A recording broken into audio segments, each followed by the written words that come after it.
How's it going, everybody? SESvince here, and we are back again with another WWE pay-per-view prediction video. We are going to be predicting this Sunday's Hell in a Cell pay-per-view. There are a couple matches on the card which I'm looking forward to, but let's start with the kickoff match, which is Cruiserweight 6-man tag team action.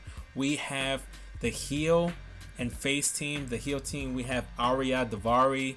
His teammates are Drew Gulak, Tony Nese. They're going to be taking on Cedric Alexander, Lince Dorado, and Sin Cara.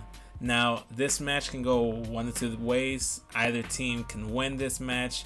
It's pretty much a toss-up. This match is just to get the crowd going. You know, this is what the Cruiserweight should be used for the kickoff matches. Get people into the show.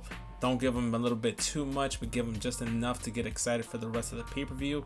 I have the face team, the team of Sin Cara, Lince Dorado, and Cedric Alexander picking up the victory for no particular reason other than I like them best and I feel like they have a bigger push coming their way. The second match that recently got announced is the rematch between Bayley and Dana Brooke. Now, what's interesting about this match is the fact that Dana Brooke got a clean victory over Bayley a week ago, if I'm not mistaken. It might have been 2 weeks ago, I'm not too sure. Basically, the spot was Dana kind of like tossed Bayley awkwardly into the ring post and then like tossed her in between the ropes, like onto the on the inside of the ring into the mat. It was kind of like an awkward like botched finish, you could tell, because Dana at that point was supposed to put her foot on the rope. You can clearly tell because like you can see her like trying to reach the ropes with her feet, but when she realized she was too far away, she just went ahead and just kept going with the pin. It really made Bayley look bad. But it's Bayley. I feel like she can just come back from any loss like that. She can take it, and WWE did a great job of like working in an injury. They made it seem like she injured her shoulder, and this past Monday you even saw her with like the Cesaro shoulder tape that she was sporting during the arm wrestling segment that they had on Raw. I personally was okay with the segment. I didn't have too much to say about it negatively. A lot of people in the crowd were shitting on it. I like it. It's something different for the girls to do. It's not a match after match after match, and it's not like a squash match that Bayley's doing. We know Bayley's a good wrestler. It's nice to see like some kind of character development. I do see Bayley going over in this match just because I don't think the rivalry or like the feud has been booked properly, and I think maybe like both women just need to get away from one another and just to start fresh with someone else. Maybe Bayley goes into something with like Emma or like an Alicia Fox or Nia Jax, and then Charlotte can go into something with Dana. I don't know. I'm not exactly sure. I don't have the kinks worked out to that plan yet. I just do know that Bayley should go over on Sunday. The final non-title match of the night will be Enzo Amore and Big Cass taking on Carl Anderson and Luke Gallows. Now, I won't have any Carl Anderson and Luke Gallows like entrance video just because they're not in the game yet.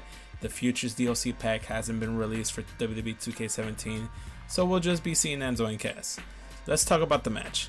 So this feud basically got started when the club attacked Enzo and Cass from behind a couple weeks ago, and then it led to a singles match between Carl Anderson and Big Cass last week, where basically Carl Anderson jobbed out to Big Cass. He got totally squashed, and it made the club and Carl Anderson as a whole look completely weak and not the dominant tag team they've been built up for the last couple weeks since their loss to the New Day. Then we had this past Monday, Enzo Amore took on Carl Anderson in another singles match, which Carl Anderson lost again. It was due to interference because Big Cass came in and hit Carl Anderson with a big boot in the apron. But still, man, a loss is a loss. I think all that really means for the club is that they're probably going to go over on Sunday. They're going to get the win. If they don't, oh my God, I don't know what to say.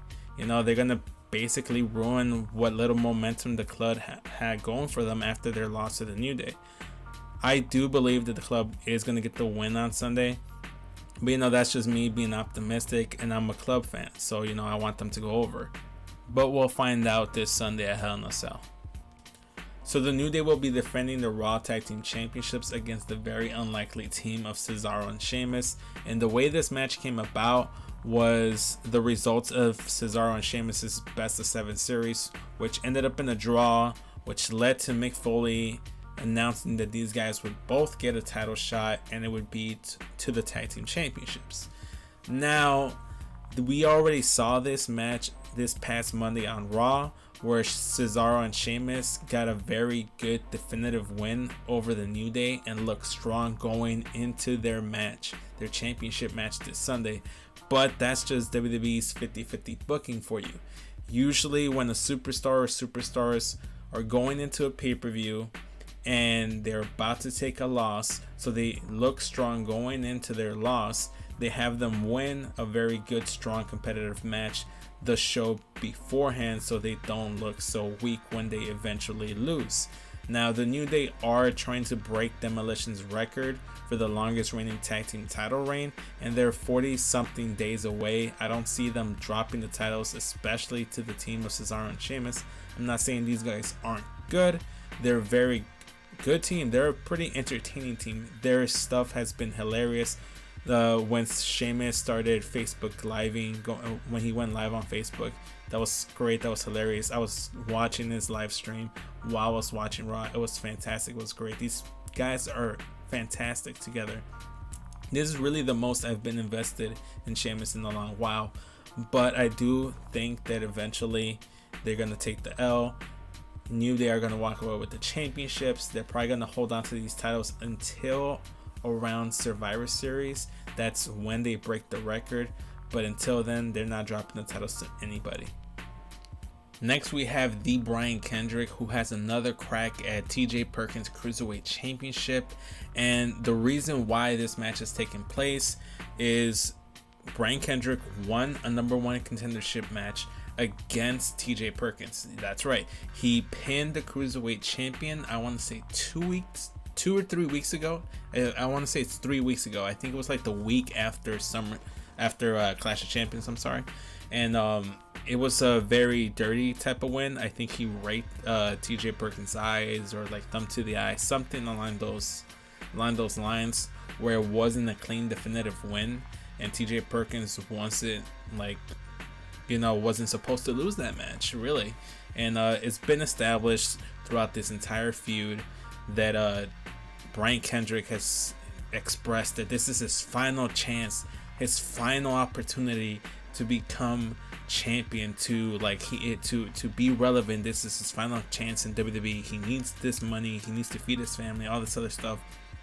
And week after week after week, we see Brian Kendrick get more desperate and more nervous, thinking that, and lose more confidence in his ability to get the job done. So much so that he went as far as to ask TJ Perkins this past Monday on Raw if he would just let him win. Obviously, I don't think TJ Perkins is gonna let Brian Kendrick win. Plus, I think it'll be a little bit more interesting to see what happens with Brian Kendrick if he loses. Plus, he lost to Rich Swann, so maybe that's something that leads into a feud, help him build up another young talent. Now, the first of 3 Hell in a Cell matches is the United States Championship match between Rusev and Roman Reigns. Now, this match should be pretty good. It's actually the Hell in a Cell match I'm looking forward to second. If I had to rank them, it'd be the Women's Championship match, the US title match, and the Universal title match. The reason why I'm into this match so much is because Rusev and Roman Reigns are gonna beat the living shit out of each other. There's gonna be chairs, there's gonna be tables, there's gonna be so many different weapons. I don't know what they'll bring into this match.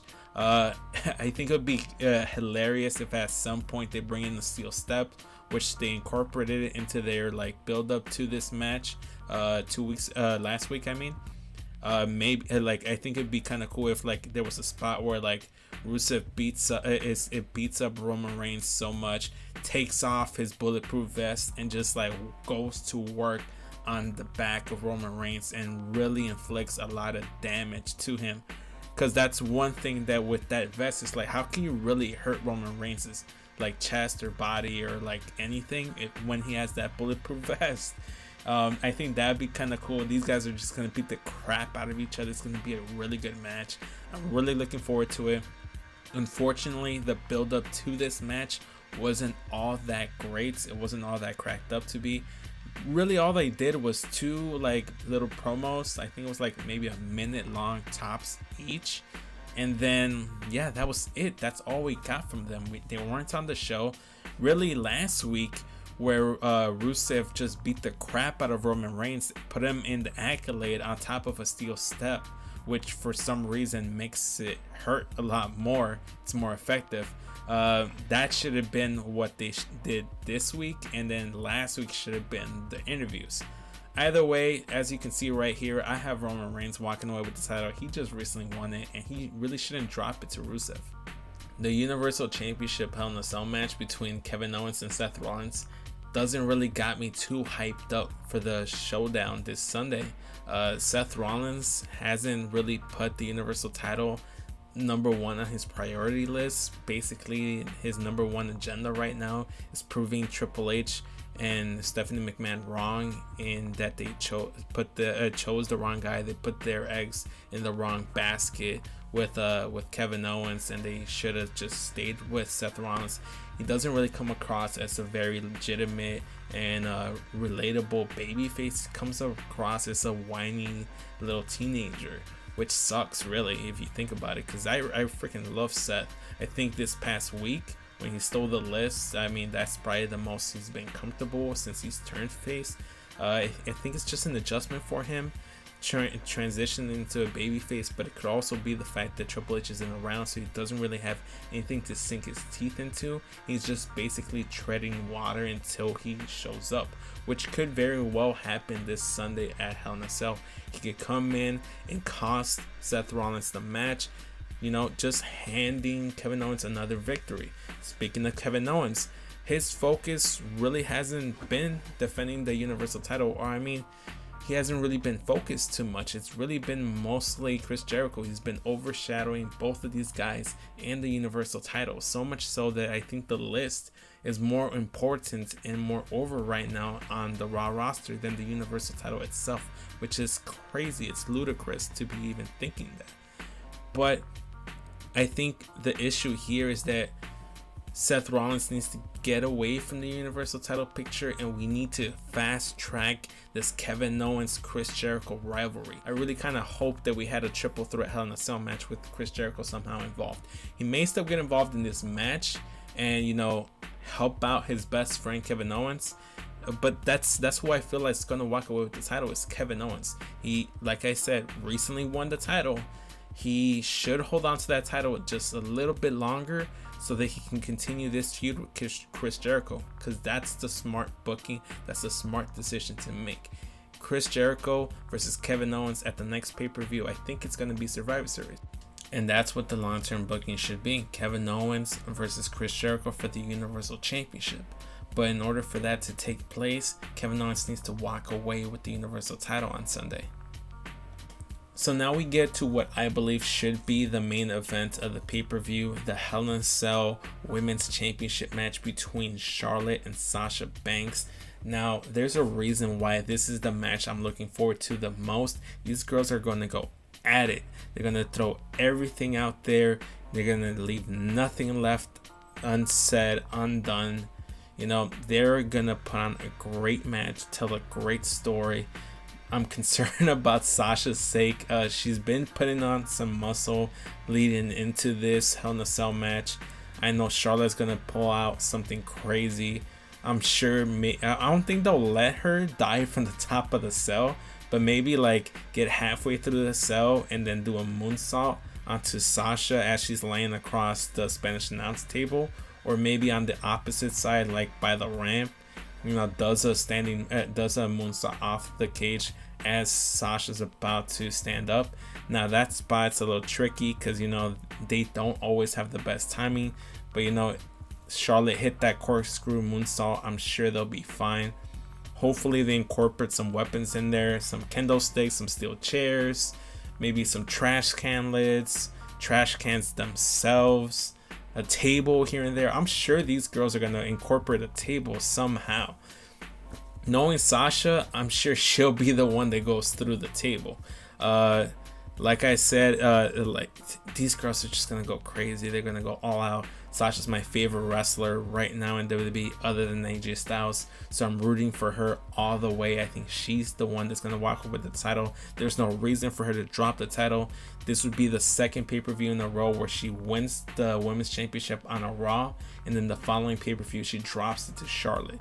I think the fact that they've been bringing up the fact that Charlotte's 12-0 in pay-per-view matches basically justifies the fact that she's gonna lose this match. She's gonna lose her first match, her first pay-per-view match against Sasha, and it's gonna be great. Yeah, Sasha had a post that said everyone wants to be the queen, but no one wants to bleed for it. So maybe they let the girls bleed, draw a little blood.